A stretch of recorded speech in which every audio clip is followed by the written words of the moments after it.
to the show. Yes, this is the Suicide Prevention Show, and we are waking up the world. We are having the talks that make a difference. So, without any doubt, this is something I have looked forward to, and I am incredibly happy to be sharing with you.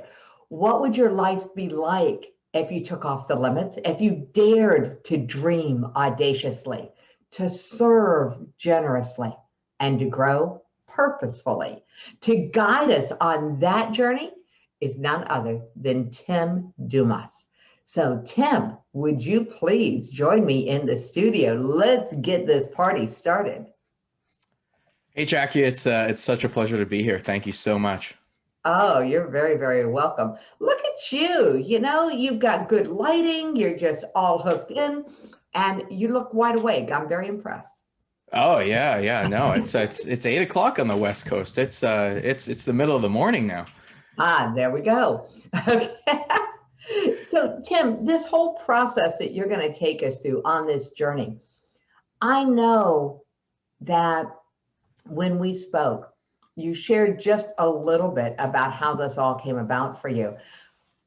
Before you walk us through the pieces and the parts and the elegance of what you created for us, where did this start for you?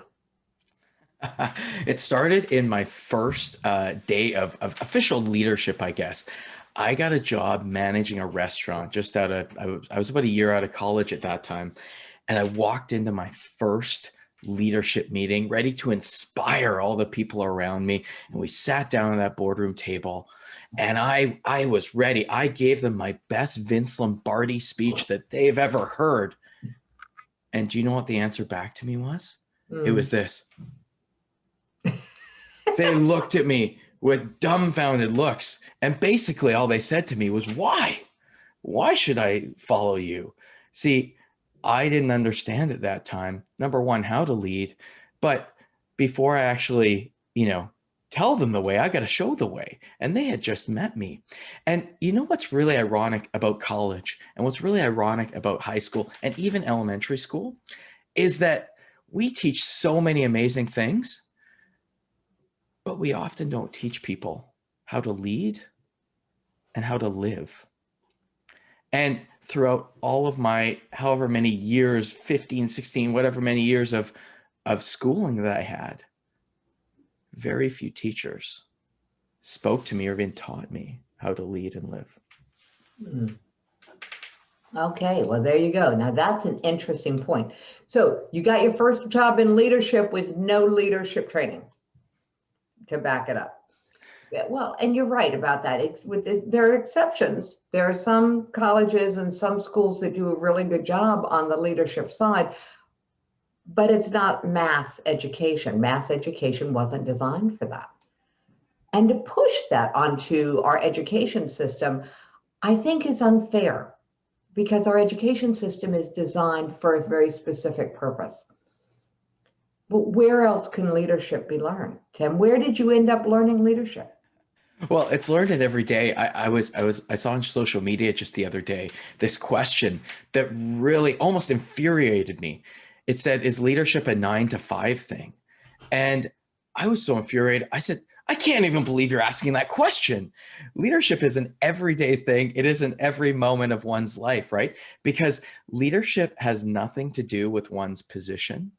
It has everything to do with how one acts and who one is. It has nothing to do with the position. We all know people that are in positions of leadership that are not good leaders at all. And there are people in positions of leadership that are great leaders. But there are also these people that are in a position that you wouldn't consider a position of leadership that do an amazing job. And one of the first people I remember back to my days in elementary school was a woman named Mrs. Peruzzi. And she only came back into my psyche in the last few years because at my elementary school, St. Patrick's Elementary School in Victoria, British Columbia, there was a leader at that school and it wasn't the principal, it even wasn't a teacher. It was the janitor, because she knew she could make a difference in every person's life around them. She knew when she cleaned up after some kid who was sick in the hallway, she wasn't cleaning up after that kid first. She was taking care of that kid first. She was taking the kid to the nurse's room. She was calling the kid's parents. Every person in that school knew that they were loved by Mrs. Prusi because of the way she looked at them, by the way she interacted with every person that walked by them. My brother on the school ground one day broke his collarbone. This Mrs. Prusi picked up my brother. He was like grade 2 at the time, so 7 or 8 years old. She picks him up. She was like 5 feet tall. She was barely 100 pounds. She walks a few blocks to, luckily the hospital was close by, to the hospital, and stayed with him till then. That wasn't in her job description, but she knew that she was a leader. And she influenced so many people around them.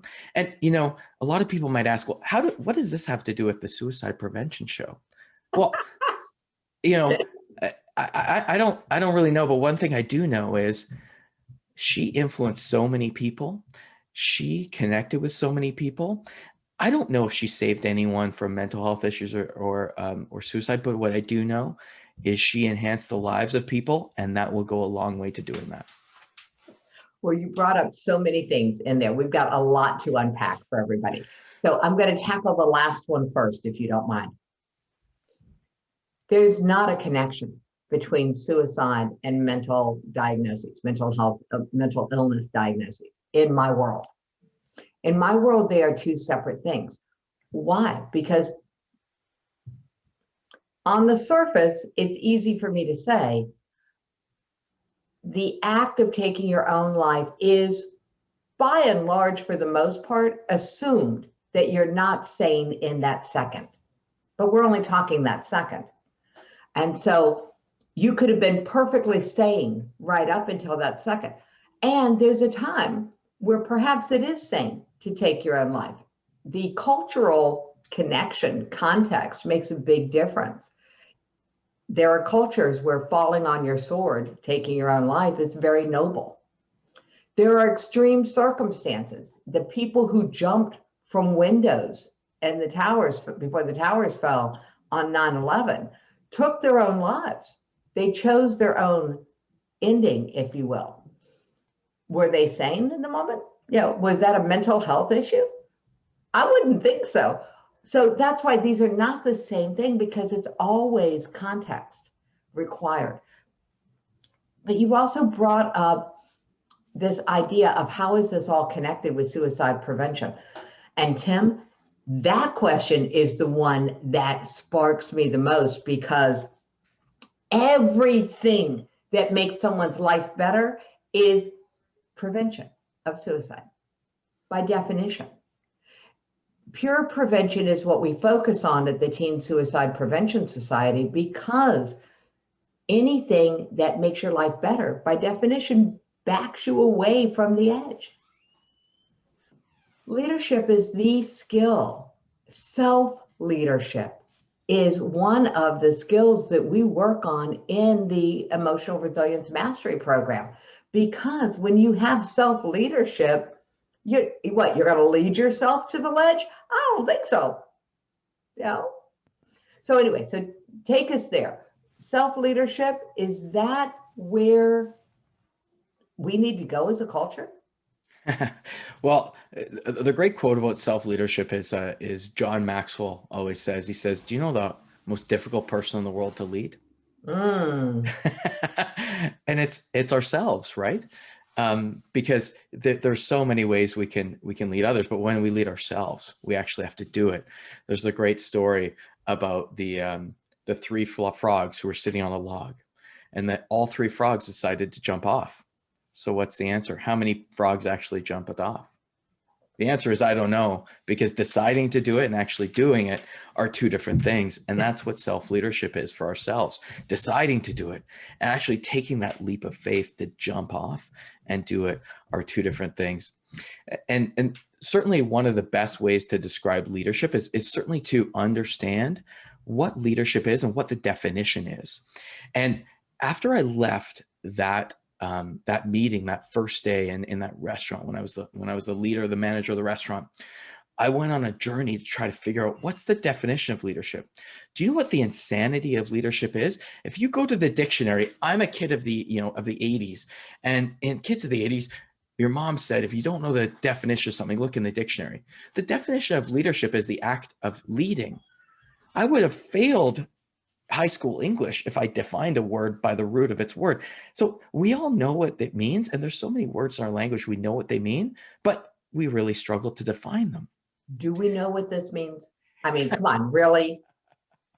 What definition did you end up coming up with for leadership? And so I researched some of the greatest leaders in history, really, and it wasn't until I met a gentleman named Alex Havard, who wrote a book called Virtuous Leadership, and he defined leadership as magnanimity, and he defines magnanimity as this: magnanimity is the spirit of striving for greatness by bringing out the greatness in others.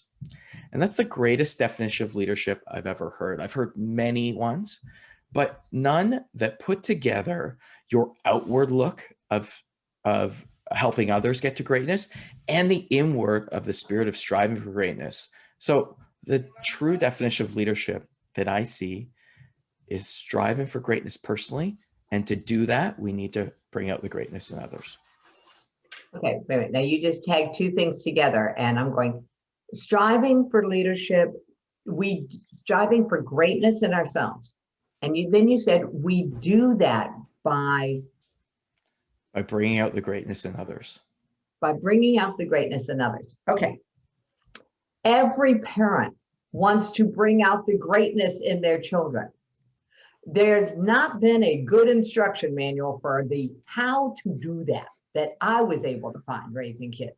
So how do you bring out the greatness in others? And that's a great thing about not only leadership, but so many things in life. There's not an instruction manual. People say, in business, what's the instruction manual to be successful in business? What's the instruction manual to have a successful marriage, be a successful parent, right? We all suffer from mad how disease. We want to know the how. Yeah. But I'll challenge and encourage you and all others to understand that the answer is actually inside of you. We have that in us, and it's different for every person. If I were to give you my experience as a parent, that might help you to be a better parent, and your experience as a parent to me, that would certainly help me. However, because we're all born so different with different temperaments, it's a little bit different for everybody. So me being the perfect version of myself as a parent will look much different from you, and we could be equally as good. So really, there's no manual, but the manual is asking other people their experiences, taking that into ourselves, and figure out how, based on our personality, we can best utilize that. Okay, so you're really up into concepts. And my students would say, Jackie, are you going to push him to make it a cup? So I'm going to. CUP in my world stands for concrete, universal, and picturable. So let's take this concept of leadership and turn it into some really tangible experiences that people can take away. Because the promise of this session on audacity is something that I really want to get into. I'm going to be really bold and audacious with you and say, okay, let's bring this down and get it good and grounded for everybody, Tim. What did you do with all of the study and the mentorship that you started going into? And what impact did that have? What was the observable phenomenon? The observable phenomenon is, and when we talk about dream audaciously, so we talked about at the beginning of this session, there's three things in great leadership: dreaming audaciously, serving generously, and growing purposefully. But if we look at the first one, dreaming audaciously, and how we cup it or how we actually put it into action, it can be simply by asking, how many people around you do you know their personal dreams? Have you asked them what their dreams are and how you can support? So it's by simply asking this question, and I put into practice both in my business life and also my professional life. But people in business, they know that when I talk to them, we often talk about their dreams, and I'll ask this question: if I told you you couldn't fail, what dream would you achieve? And when we talk about that, and we talk about that personally, people often talk about personal dreams, but do you know a problem in the business world is we do goal setting with our people in the business world, but we rarely talk about their personal lives. It's kind of taboo. They're like, oh, don't ask about personal life. That's getting too personal. Well, if we actually take what their goals are personally, to buy a house, to buy a new car, to get to this place, to in their relationships, etc. When we actually take that and we meld that into our dreams of our company, that's when magic happens. And that's when true greatness happens, both in companies and in people personally. So the actionable is to champion the dreams of those around you. Cool. I'm going to pull you down a little layer, one more layer. What does it actually look like to, quote, champion the dream of someone else? Well, first is to ask the question, right? Because often we think about, what's my first action step? Well, it's simple. Just ask. But sometimes that's the most difficult thing to ask. And so I'll give you an example of someone who I was able, luckily enough, to champion the dream of, and we'll call her Rhonda. So I'm sitting in what we call in our company dream sessions. I'm sitting in a dream session with Rhonda. I asked her that question, Rhonda, what's one of the biggest, boldest, audacious dreams you've ever thought of? She said, Tim, my car is kind of a beater. I have trouble getting around. It breaks down. It's a huge dream of mine to have a new car, but I don't think I could ever have a new car. I never thought in my wildest dreams growing up where I did that I've had of a new car. And I asked her, why not? And she said, well, I don't even know what it takes to get a new car. So simply, I asked the question. I said, great. I just want you to prove me wrong and prove you right that you can't get a new car. So call the local dealership, number one. Number two, call the financing office and ask them, tell them your situation, ask them, could I qualify for a new car?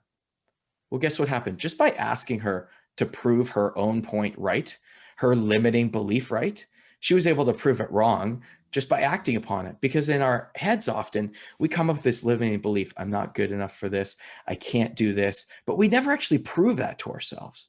So by asking her to prove it, she actually proved the opposite. And guess what? I walk into the office not 2 weeks later. Rhonda greets me with the biggest smile you've ever seen on her face. She says, Tim, you got to follow me to the parking lot. That's a bit of a strange request, don't you think? So I'm like, hey, Rhonda, I'm going into a meeting soon. She's like, Tim, give me 5 minutes. I got to take you to the parking lot. So I walk behind her to the parking lot. She's clicking her keys furiously. All of a sudden, this beautiful blue Mazda 3 opens up. She hops in and says, Tim, it's my new car. I never thought in my wildest dreams I would own a new car. And in only 2 weeks, I own a new car. And that's what Champion One's Dreams looks like. That's a great, great story. And Tim, I love it because this whole concept of prove me wrong, prove your limiting belief right, is so in tune with what we've discovered in our work and research with the suicide prevention movement, is that if you go to the negative, you can always find the opposite. I mean, it's just always true, but we're so afraid of going to the negative. I love the fact that that was audacious to just dive right into prove me wrong. I love it. Cool. All right. So that was like an awesome story. Perfect. All right. So what's next on our journey? Because now I understand how to champion someone else's dream.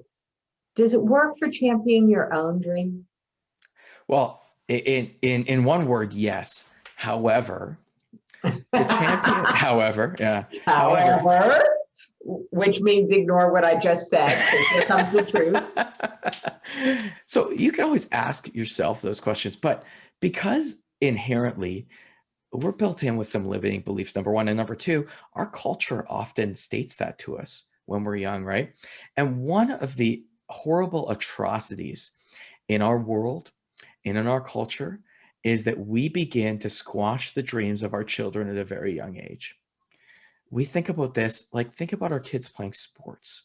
There's a certain age where they're 5, 6, 7, 8 years old, where we celebrate them. We celebrate, you can play football and play in the NFL, play basketball. Maybe one day you'll be in the NBA.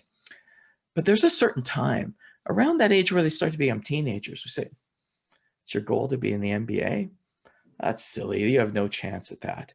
And we forget that we are absolutely squashing their, not only that dream, but their ability to dream, period. So when we get kids into college, when we get our people first out into the workforce, they've forgotten how to dream. They've forgotten what it takes. And we have to relearn that. I talked to a great coach just the other day. He said, Tim, I was working with a hockey team of, kids 16, 17, 18, kids that had a chance to go pro. And their coach had told them, forget about going pro, just worry about this. He said, I had to reteach them how to dream, because not only were they not dreaming about going pro, they weren't dreaming about other things in their lives. And how this comes back to how we do this personally in our lives is we need to surround ourselves with great people that will support us and will champion our dreams, because I don't know anyone that's ever done it alone. There's no such thing as a self-made man or a self-made woman, right? We come to that point because of the great people around us and the great people we surround ourselves with. So if you are not surrounding yourself with those people, what do? Surround yourself with those people. If you don't know those people, go meet them.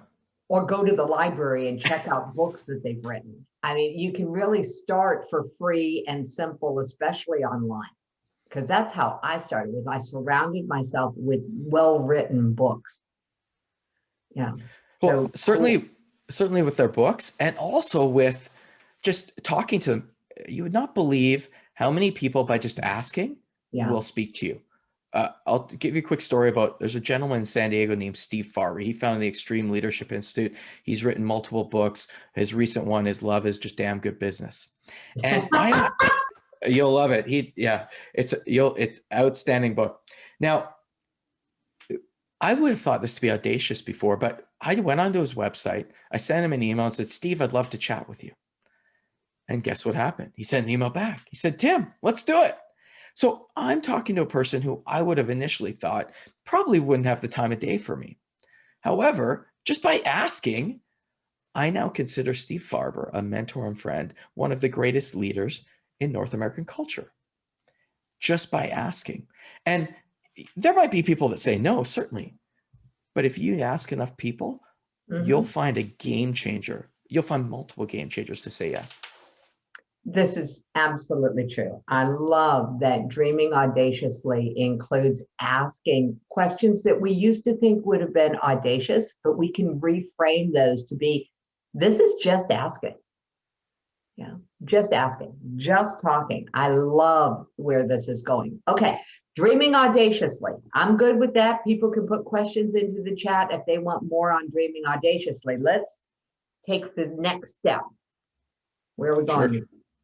So the second step is serving generously. And really that just dovetails of dreaming audaciously. Once we have in our mindset that we'll dream audaciously, it really is that second part of the definition of leadership or definition of magnanimity, by bringing out the greatness in others. How great is it if we only bring out the greatness in ourselves, and, on our deathbed one day when they're getting ready to, write our eulogy or to write on our tombstone, they'll be like, that guy, Tim, he brought out the greatness in himself, but not really in anyone else. But probably not the way we want to be remembered. There'll be no one at my funeral, right? How sad would that be? But when we think about serving generously, we look at bringing out the greatness in others. And that's really what serving generously is, being generous over time. Steve Farber called me out just by being generous with his time. And there's so many other people that are willing to be generous with their time and serving generously, because then in turn, they know you will serve generously to somebody next to you. And, I thought about this and how it relates to what we're talking about today. And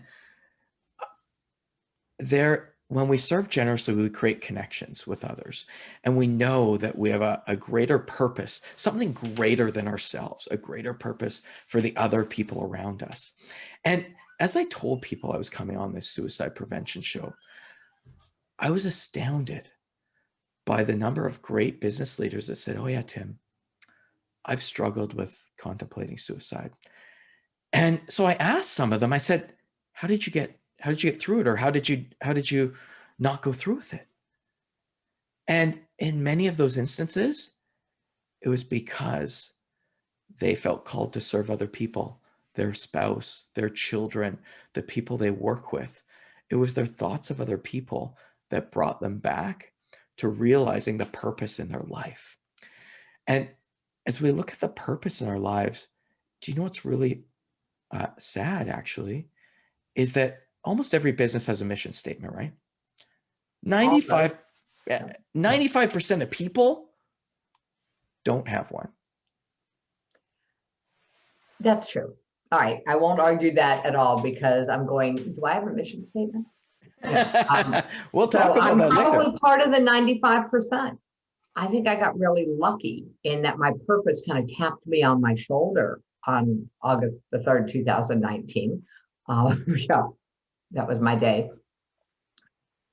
For people who are listening, Tim, when did you learn about having a personal mission statement? It was only about 5 years ago when we did this in our business that we made sure we created our mission statement. And then as I started working with a personal coach one-on-one, he said, Tim, what's yours? And I said, I don't know. I've never thought about that. But isn't that so strange that we go through schooling, we learn all the great about math and science and literature, etc. But we never talk about what our mission statement is. And our mission statement, sometimes, when you're young, you might say, well, I don't know yet, but it can change over time. It can evolve as we grow. But what's the one thing that we're going to put into action? And I'll tell you the greatest learning I had when I learned that in the last 3 or 4 years is that I had a really tough business decision about taking on a new business contract. And I went over it with my business coach. He said, great, Tim, this is exactly why you have personal values and a personal mission. Tell me how this new business opportunity fits with your purpose and your values. And I said, you know what? It doesn't really, there's nothing wrong with it, but it doesn't fit with it. And I said, but it might be lucrative financially. And he said, okay, great. Just rewrite your mission to put lucrative financial in there. And when we have to write it down, most of us don't want to put that. It seems so obtuse that all we care about is money. And almost every person wouldn't do that. So he said to me, Tim, either change your mission statement or that's not the right contract for you. That's really, you're on thin ice here. When we start talking about people's money beliefs, I can't do, if I'm doing it for the money, does that make it wrong? Well, the answer is it depends. The money is a tool that allows you to do a bunch of other things. And so this is going to be a dicey area for a lot of people to talk about. And when you're at a certain point where your kids are taken care of, you've got a roof over your head, you're financially fairly stable, then it's not about the money. Or it is, depending on your personal values and your personal mission statement. I love having that as a guiding line. Tim, how long did it take you to evolve your personal mission statement? And would you share it with us? I'm sharing it with you right now. So how long did it take? It's always evolving. It'll probably be evolving till the day that I die. My initial mission statement was simply growth through service, those 3 words. And as it evolved over time, over the years, I realized it was missing something, especially to what my passions were. So now my mission statement has evolved into what we're talking about today: dream audaciously, serve generously, and grow purposefully. Sneaky. You snuck it in on me. All right, cool. All right, so A personal mission statement can be just, well, just that simple. What are the things that you're going to use to make a decision with? Because if you take, I'm looking at this, dream audaciously, serve generously. I missed a word. What's the Serve last? generously and grow purposefully. Grow purposefully. Missed the word grow. Okay. That's a really cool framework for decision making, because it could go check, check, check. Nope. I mean, cool. All right. Neat. So now in serving generously, you talk about serving generously with your time.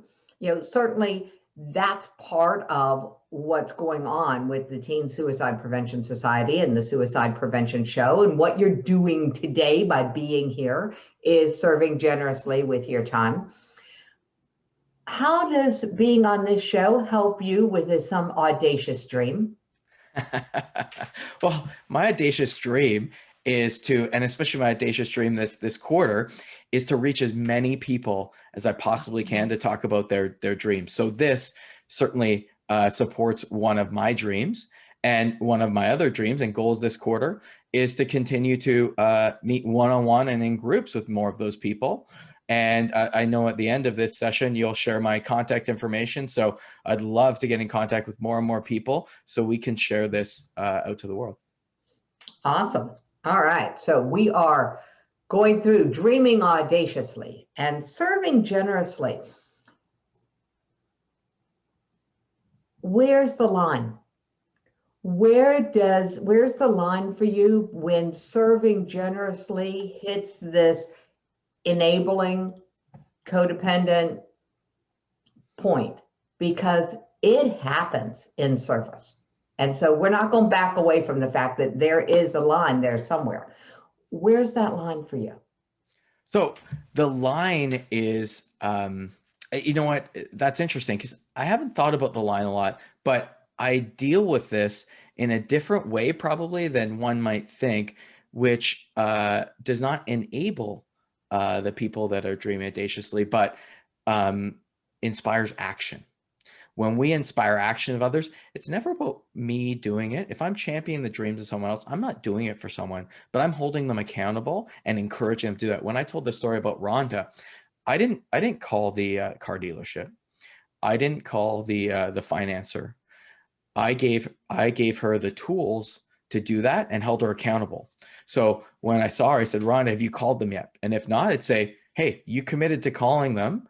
To me, you made that commitment. And when we tell others our dreams, it inspires action, because I don't want to look stupid next time I see you, right? And I don't want to have to say, well, I didn't do it.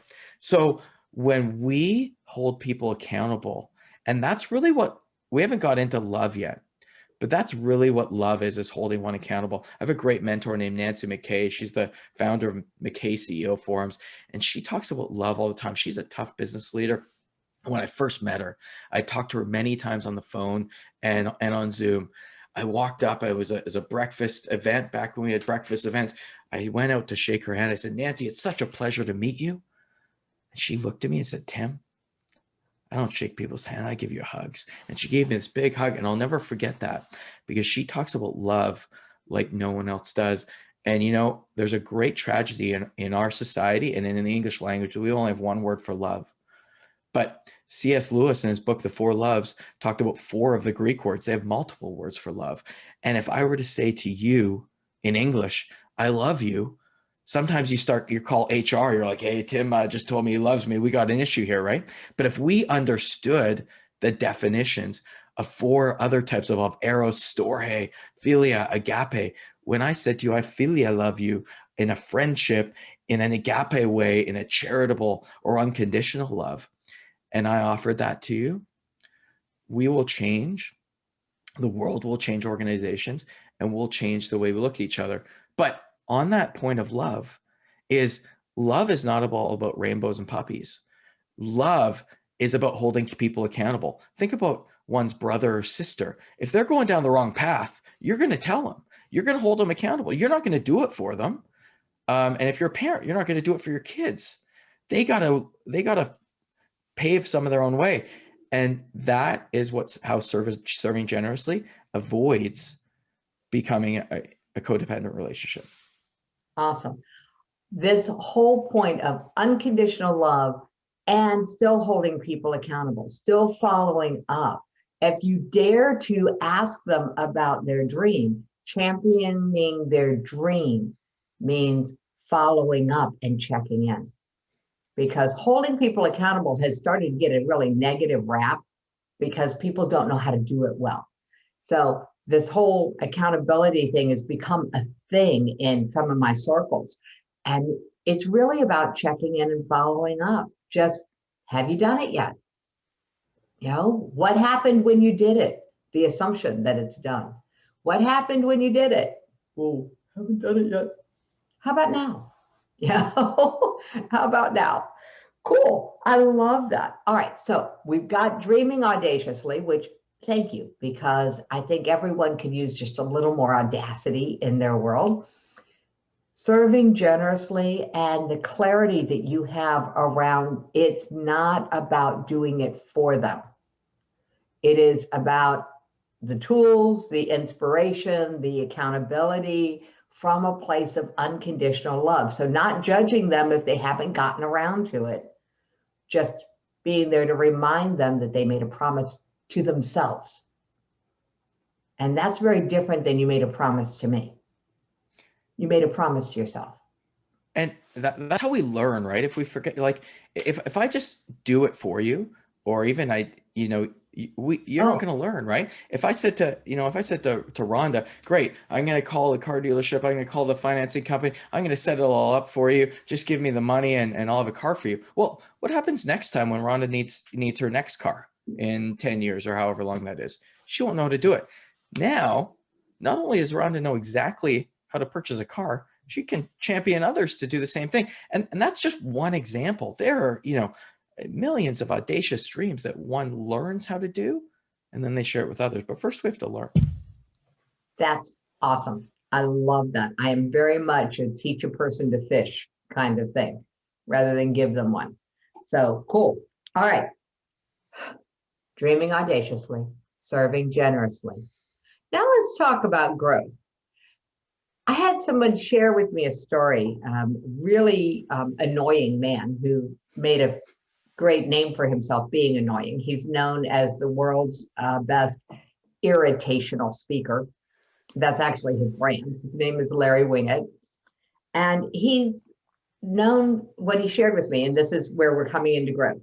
He said, in his experience, humans are the only ones who self-limit, who limit their growth. He says, you've never seen a tree go, yeah, I'm good. I'm this tall. I don't need to grow anymore. In nature, things grow to the absolute extreme that they can grow in their environment, and yet humans don't. So let's talk about growth and what it really takes to grow purposefully. Well, humans don't always grow as purposefully, like that tree that just doesn't say, well, I'm done. And there's a couple of reasons. Number one, we have free will and we have an intellect, right?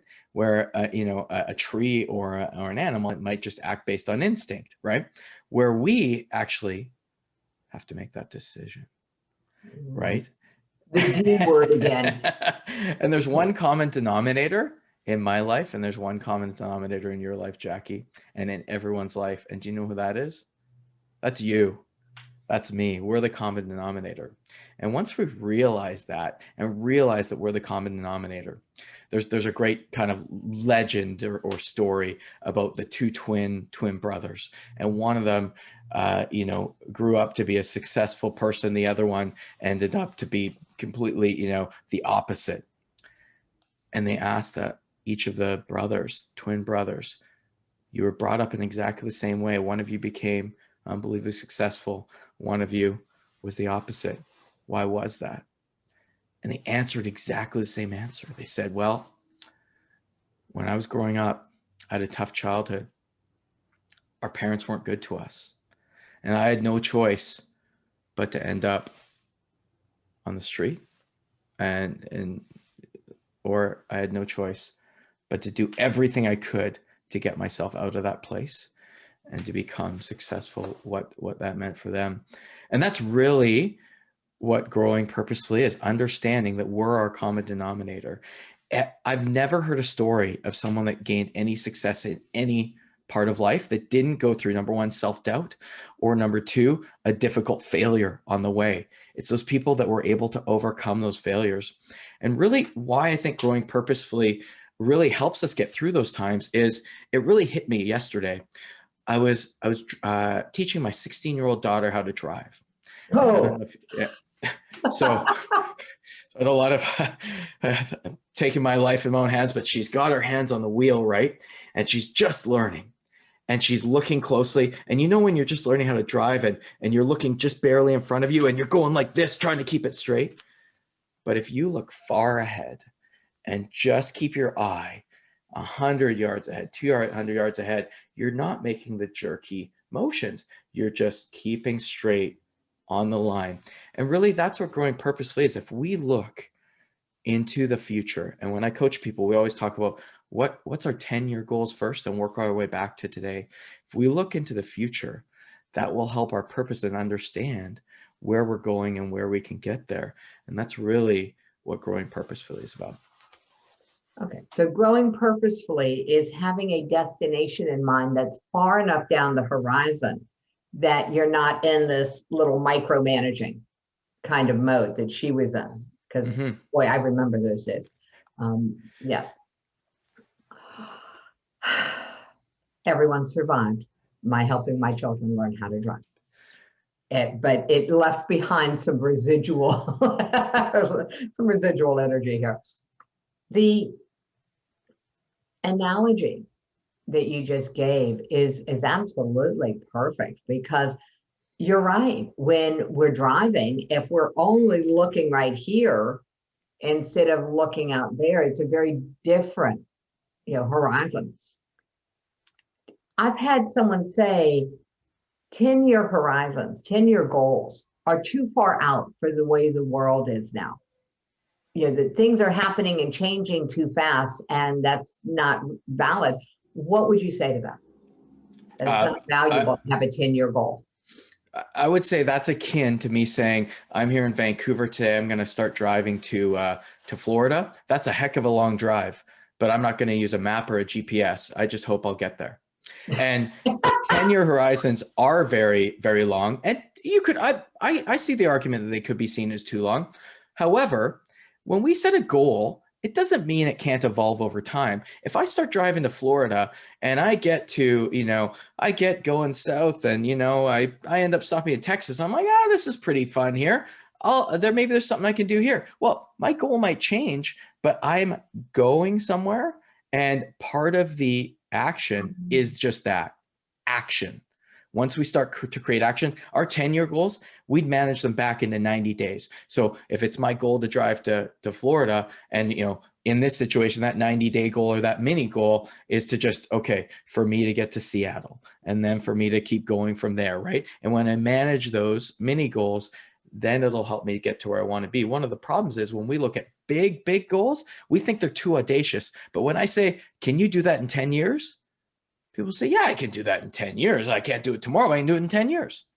Oh, yeah. One of my mentors, Imana Guy, says that people overestimate what they can do in 1 year and underestimate what they can do in 10 years. Because in 10 years, starting from scratch, you could have a medical degree and be a doctor. Yeah. So we underestimate what can be done in that timeline. And I hadn't even thought about applying it to this idea of where are you setting your sights? So growing purposefully starts with this. We're going to go there. All right, we got a few minutes. We're going to go there. Where did you find your purpose? Where did your purpose find you? Well, a lot of it just happens as we begin to set those goals, right? And I didn't have a purpose at the beginning or a mission, but as I grew and I had a great coach that asked me the questions to help me bring that out of myself. I always had that in me. So for example, I always wanted to dream audaciously, serve generously, and grow purposefully, but I didn't know how to do it. And I always thought that I was going to be a coach. Initially, I played college football. Initially, I thought I was going to be as a college football coach. As we went down the line, I realized that I wasn't called to do that on the football field. And it took me nearly 20 years to grow that out of me, to realize that yes, I was called to coaching, but it was in the boardroom. And I just needed to surround myself in the right places and have the right dreams, to be around the right people to help bring that out of myself, because it was always in me. So just going on the journey of that self-reflection will support one to get there. All right. So your purpose came out of just continuing to go, wait a minute, is this still calling me? Yeah. So it starts with dreaming audaciously. Let's face it, for anyone to say, I'm going to be a coach, of a football team, that's a good audacious dream. Yeah. Coaching, and this brings us back to where we started with leadership, because a coach cannot be on the field. So the coach has to develop the leadership of their players, because the players are the ones on the field. Yeah, the coach can send in ideas, but the coach can't execute. So leadership, now we've come full circle. This is lovely, Tim. The idea of coaching in the boardroom. I mean, I've got the song now stuck in my head, that tune about smoking in the boys' room. Yeah, coaching in the boardroom, yada-da. Yeah, I mean, I can see that about you, that you have that energy of, this is where you're meant to be. It's this certainty around you. Is that what growing purposefully gives to people? Is that the side effect of growing purposefully, is they come into this place of certainty?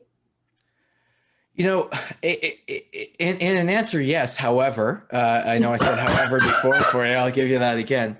However, I don't know that anyone can have perfect certainty.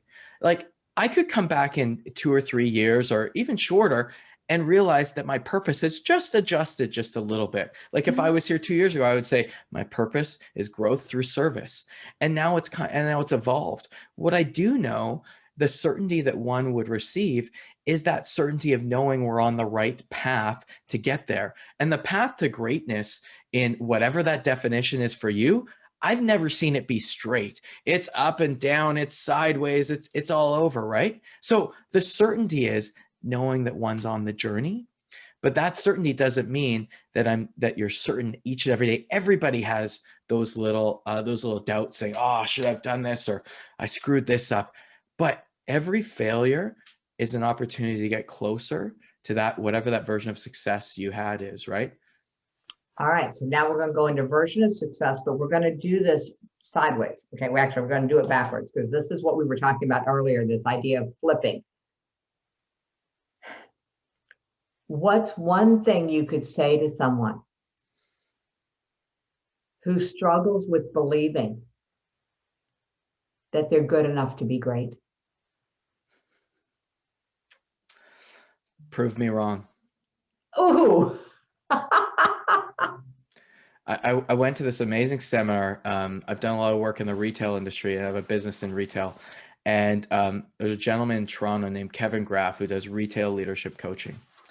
And he said something I'll never forget. He said, "Tim, 99% of people that you work with, or anyone works with, for example, have a dream to be great and want to be great. It's up to you to show them that. There's only 1% of people that it's their fault. It's you as a leader most of the time." And so I would say to those people, I would say, I'm 99% sure, I'm virtually 100% sure you are going to be great and you have the opportunity to be great. If you don't think that you can, prove me wrong. There we go. And that will set them on to action, a course of action to prove one wrong, and they will show themselves that they were born to be great. So it's not just prove me wrong. Here are the action steps. And to come back to the example of Rhonda in the car, the action step was to call the dealership, talk to the finance office, Can I qualify? Or what do I need to qualify? And ask the questions so that she could prove her hypothesis that there's no way she could qualify. Yeah, prove me wrong. And we love to prove people wrong. So this taps into, not that we love to prove people wrong. The reality is we love to be right. We love to be right. So giving somebody the opportunity to be right around a limiting belief is hysterical because they can't lose. They're either going to prove themselves right or they're going to get what they thought they couldn't have. I love this. That's a perfect win-win. And it has nothing to do with you or me. It has to do with them. So it keeps it very generous and unattached to the outcome, because either way, they're going to win. I love that setup. All right, Tim, take us home. This has been a lovely journey through dreaming and serving and growing. When it comes to why I invited you to be on the Suicide Prevention Show, it was because anyone who is dreaming and serving and growing is by definition nowhere near the edge. Thank you for reminding people that it could be that simple and that there's power in creating their own mission statement. And yes, we have a gift for everybody, which thank you, Katie, please drop this, because Tim, this is very, very generous for you. And this is a ticket to your institute. And I just love it. So all the instructions are in the chat and they'll be in the show notes. So whether you're watching this live or whether you're watching the recording, go to the show notes, get yourself an opportunity to create your action plan. And it will be around all of the things we've been talking about. And Tim, talk about serving generously. That's a very generous gift. Thank you very much. It's my pleasure, Jackie. So where else? Okay, so Serve Us Leadership, SERVUS leadership.com. Is that where they can find more information as well? Because I know that there's an email address and all of the instructions are in the chat. But for somebody, we got 2 minutes? 2 minutes. All right, Serve Us. That's a really cool play on, is that Serve US, or is it literally about what your mission statement is all about? It's a lot about what a mission statement's about, and Serve Us is also the Latin word for servant. And as great leaders, we would be there to serve people around us. And there's a lot more to that story. But yes, it's a play on words. It's Latin for servant leadership. And certainly go on there. There is some information on there, but just get my email, get my phone number from there, call me, text me, email me about our next Dream Leadership Institute Awakening Drill, or about setting up a 15-minute one-on-one with me. All right. Cannot ask for any more generosity than that from you, Tim. That is awesome. Thank you very much for being part of the show. Jackie, it's such a pleasure. Thanks for everything you're doing on this very important topic.